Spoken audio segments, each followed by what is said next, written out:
Hey guys, and welcome to the channel. I'm Michelle. And I'm Ken, and today we're here to talk about all the movies that we watched in the month of July. Just kind of a July recap. Now, we did review 3 brand new July movies.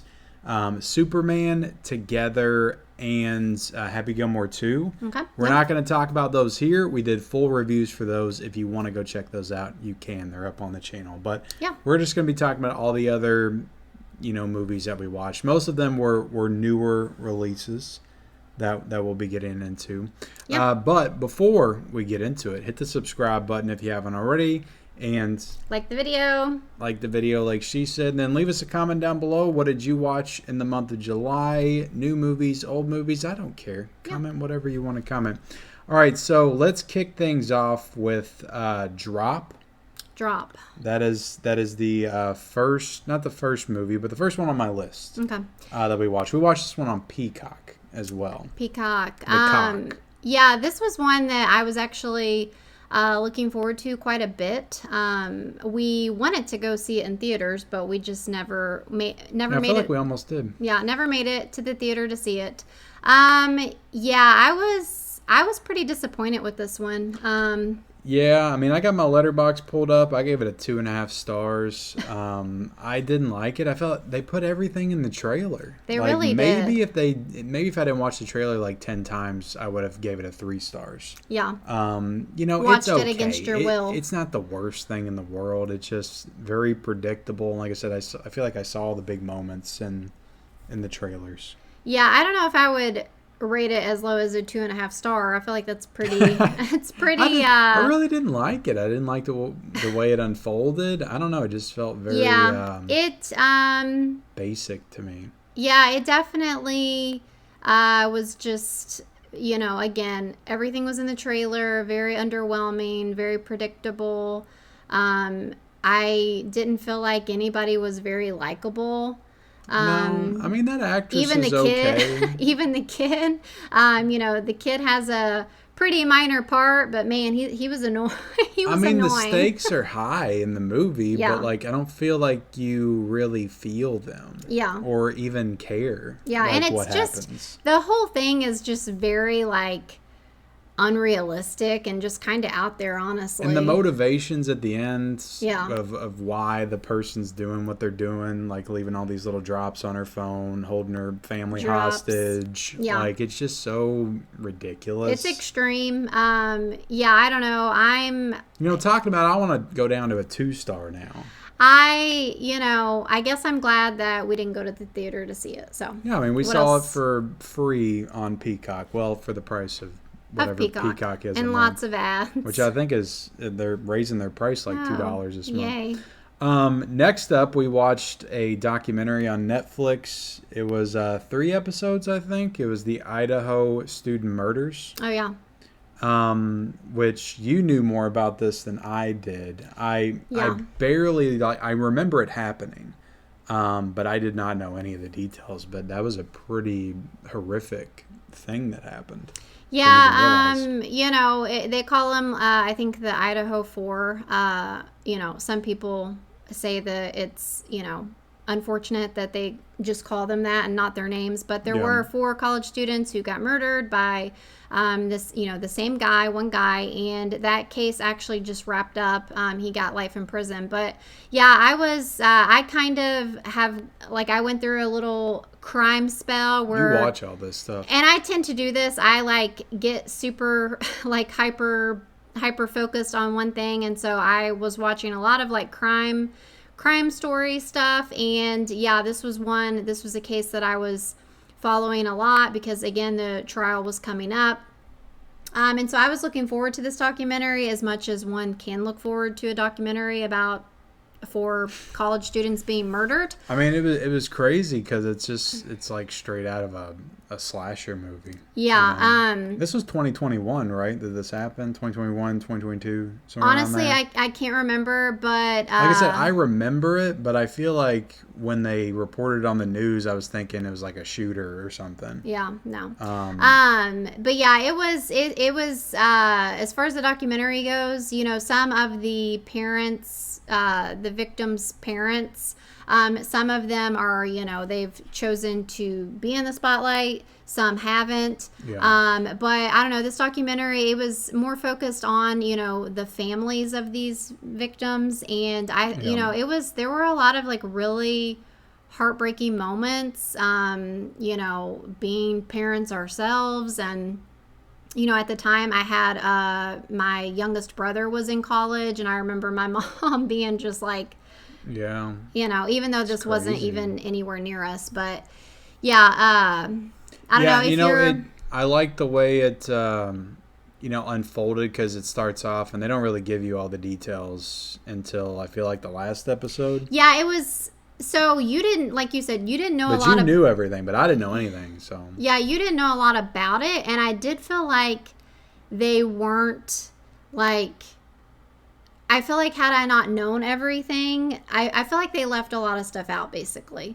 yeah, And so, but again, I think this was just more kind of like something that the families could kind of use to grieve, kind of thing, it was definitely very focused on the families. say but, their piece, I guess. But yeah, I don't know if you're into documentaries and sad shit. Yeah, very maybe check it out. I don't know. sinister and evil. I just felt uncomfortable watching it. Yeah.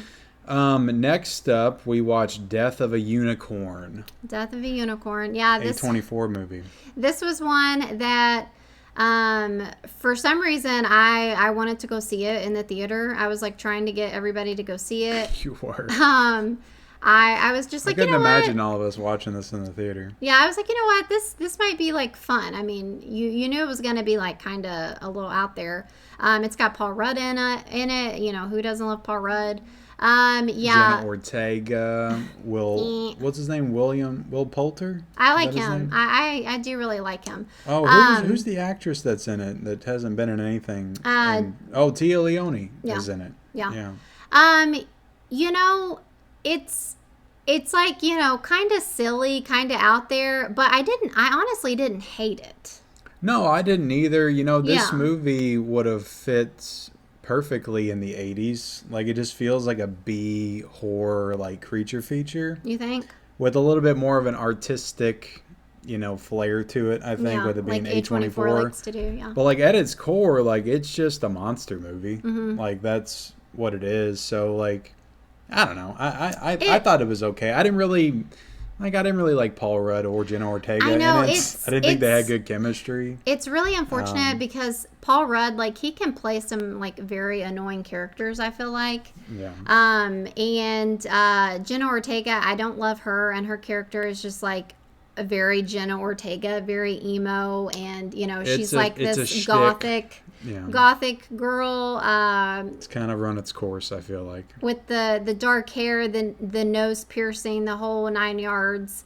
Yeah, I don't know. Overall, though, it was okay. I mean, I didn't hate it. Surprising amount of gore too. Like, I felt like it had some. Yeah. I mean, a lot of it looked a little CGI-y, but Yeah. it was okay. Yeah. I think I gave that like a 3 stars or something. This is the month where we watched just a lot of bad stuff. And I feel like maybe that's my fault. But Hell of a Summer, Yeah. we watched that. Is that what it's called? Yeah, Hell of a Summer. I gave this a 2 star. Hell of a Summer. Yeah, that was a hell of a movie. Co-directed by Finn Wolfhard of Stranger Things. Yeah, and which also starring him as well. Which I hated immediately. Yeah, like, I'm in Stranger Things. I'm gonna go direct a movie, even though I'm like 9. I mean, I respect the fact that he's trying. Clearly he's got a love for the genre. Maybe he wants to go try to make his own horror films and stuff like that, and I can respect that. But it wasn't a great first outing for old Finn. I mean, I don't know. It's just, he's gonna.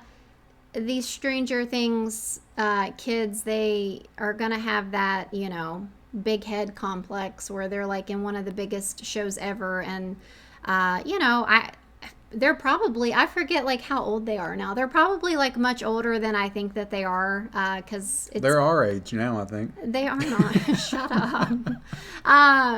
But yeah, I don't know. I'm just like, you're too young to want to direct already. Like, go be in some more be in some shitty movies or something. But anyway, yeah, this movie was not good. The like twist or whatever, when you find out who the, like, it was just bad. It was just bad. Well, it's a twist that happens like in the middle of the movie. Yeah. So it's not like an end of the movie like reveal like a traditional slasher. It just Yeah. happens like in the middle, and then you're just left with, okay, these characters and whatever their motivations were, which Right. isn't much. Yeah, I think we talked about this. There was maybe one guy who felt like he belonged. Yeah. You said that I don't know if you know what I'm talking about. You said that he felt like he belonged in an 80s. Well, I think he was one of the directors too. Yeah, he worked Yeah. he worked on it too, with the Stranger Things And then the style, other but- kid that was in the White Lotus, right? Yeah, which, you and, know, Thelma. Thelma. He's Yeah. not a bad actor. Yeah, but- he does seem to be playing the same type of characters though. Yeah. But yeah, I don't know. Most of the characters were just insufferable, and the plot just wasn't. It just wasn't great. And so. they committed, the ultimate offense, The cutaway kills. The cutaway kills, not Yeah. showing the kills. So it just felt very like, I don't know. Maybe this is a good like gateway slasher film for like teenagers, 12, 13-year-olds. Mm-hmm. Yeah, maybe. But as an adult, I found it pretty insufferable. Yeah. Next up, we watched Warfare. Warfare. Okay. Another A24 film. They're all coming back to me. This one, it had what's his name from Death of a Unicorn as well. Will Poulter was in this. He was in this. About A24 for Will Poulter. This it had some other, actor, like known actors. Yeah. I didn't feel like they were like too focused on one particular actor over another. This one was interesting though, because it pretty much just followed like one little event, if you will. It wasn't really like this big war movie like I was thinking it was gonna be. It was more focused on this like little snippet of time, like one little event. And like it's set rescue. during the Iraq War, and it's really just used to like showcase the horrors of war, Yeah. in particular modern warfare. Yeah. And I thought it was good. It's a very claustrophobic, like visceral experience. There's a Yeah. lot of things that are happening that are very gruesome and. Yeah. It just feels very real. And honestly, like the way it was directed and shot, you feel like you're there with them. Yeah. Yeah, I would agree. Like, not even necessarily being like, the biggest fan of like war movies and stuff. Like, I'll watch them, but they're just like not my favorite. Yeah, I don't know. I did think it was like pretty, enthralling, and like you said, just kind of, it just like puts you in there. Like, you feel like you're in the room with these guys, and it's just like kind of like high anxiety, Yeah. And for what it was, again, with it just being like a little snippet of. Yeah, and it's short. It's like 90 minutes, I think. Yeah. For what it was, I feel like it was quite good, honestly. Yeah, I mean, I enjoyed it. I liked it. This isn't really a criticism. It's just, I guess, a preference. But the movie's so, like, just about the whole, like, experience of it. Mm-hmm. I feel like you get nothing in terms of, like, story and characters. Right, and yeah. I feel like really, like, all this stuff is happening to these people. I don't feel like I cared as much as I would have in like a movie that actually like had characters that they built up, Like you knew about the and I character. cared about, had Yeah, empathy for. I don't know. I guess I could kind of appreciate the different style of Yeah. storytelling. Yeah, I just, Yeah, when it comes to so- war movies, like I gravitate more towards, the other type. But I mean, it was a good movie. It's very well made. Alex Garland co-directed this with an actual Iraq War Yeah. veteran Yeah. as well. So I think that's why you get like the more realistic depiction. Yep. So I feel like that I'm trying to look through. Oh, do you want to talk about the poop cruise? We watched Trainwreck. Actually, we watched 2 episodes of Trainwreck. Is that really it? It might be. I'll have to keep there was more. scrolling up. No, there is one more. Okay, so yeah, Netflix has again with the documentaries, they have this like series that they're doing called Trainwreck, and then like I think they were releasing them like weekly. There's a lot of them on there now. Yeah, like each week they would release a new documentary. And we watched one about the Carnival cruise that like lost power. I think it happened in like 2019 or something. Oh, I think it was longer than that. I feel like it was like 2013. Oh, okay, yeah, maybe it was. Yeah. So this because this was another one that I barely remembered. Like maybe I remembered it, but I don't know. I definitely didn't know all the details. I remembered when this happened, but yeah, I didn't know like.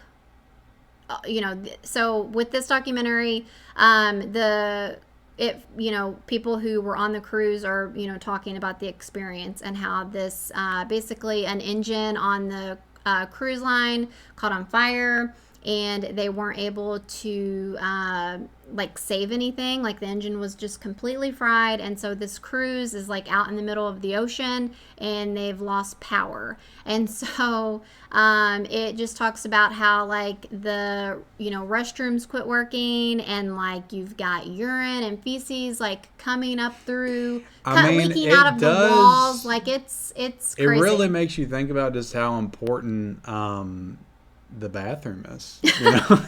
Right? Yeah. Like the stuff we take for granted, like, sewer system and just plumbing. We're really going to go there. I don't know. Working toilets. I don't know about you. We didn't talk about it too much afterwards, but I do feel like this one was pretty enjoyable to watch. They they were kind of making fun of it at the same time as, being serious. It's directed in a very jokey, almost like YouTube video style, I feel like. Mm-hmm. Just very quickly, fast paced, quick cut, editing and jokes thrown in and stuff like that. Yeah, I don't know. I enjoyed it. I thought it was pretty enjoyable. I thought it was riveting. I don't know. I was invested in hearing about these people talk about the I was invested in the wrapping up your poop in in red toxic bags. Yeah. And just to be clear, that's just what it became known as, but there's obviously other things that are happening.